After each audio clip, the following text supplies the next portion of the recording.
Le prisonnier discipliné prépare un plan d'évasion. Il attache une petite corde à une pilule anti-anesthésie, puis il met l'autre extrémité de la corde dans sa bouche et l'attache à ses dents. Ensuite, il place un petit flacon dans sa bouche, pousse fort et avale le flacon tout entier. Après ça, il ouvre un briquet, retire la pierre à feu et la glisse sous ses ongles. Une fois qu'il confirme qu'il peut produire une étincelle, il attache un lacet de chaussure autour de son poignet, place son pouce contre le coin de la table, puis utilise son pied droit pour appuyer dessus, déboîtant violemment son pouce. Le visage de l'homme se tord de douleur. Ensuite, des gardiens l'escortent et le menottent pour l'emmener à l'hôpital afin d'effectuer une greffe de moelle osseuse, car le fils du shérif est gravement malade et a besoin d'une greffe, et cet homme est le seul à correspondre au profil du donneur. Lorsqu'il entendit la nouvelle, il se rendit immédiatement compte que c'était l'occasion idéale pour s'évader. Il avait donc soigneusement planifié son évasion en avance, pensant profiter du moment où le médecin lui retirerait les menottes pour le transférer sur la table d'opération. Lorsque le médecin se préparait à lui injecter l'anesthésiant, l'homme commença à bouger sa langue, essayant de faire sortir le petit flacon. Une fois qu'il se rendit compte qu'il était solidement attaché, le médecin se prépara à l'injection. À ce moment-là, l'homme appuya fortement sur les articulations de ses doigts, les faisant s'enfoncer dans ses phalanges,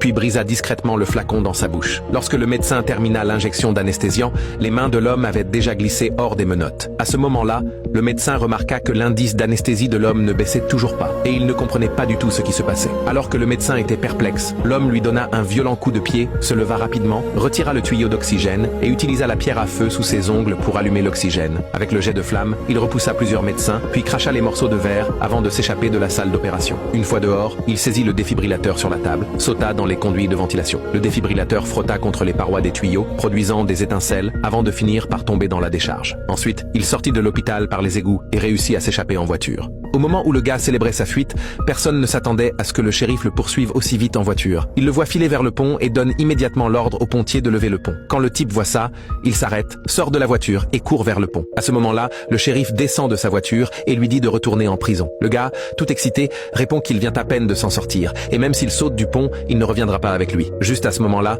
un hélico surgit et commence à tirer sur lui. Le shérif, voyant ça, se précipite pour prendre une balle à sa place. Le gars, touché par l'insistance du shérif pour sauver son fils, décide de retourner sauver le fils du shérif. Après que la moelle osseuse du type ait été prélevée, le fils du shérif a pu être soigné avec succès. Le gars, maintenant faible, est enfermé dans une chambre d'hôpital pour se reposer. Lorsqu'il se réveille, la première chose qu'il fait, c'est demander des nouvelles du fils du shérif. Le flic lui dit que l'opération s'est bien passée et qu'il n'y a pas eu de rejet. Après avoir entendu ça, le gars sort un pistolet, le braque sur le flic et on dirait qu'un nouveau plan d'évasion est sur le point de commencer.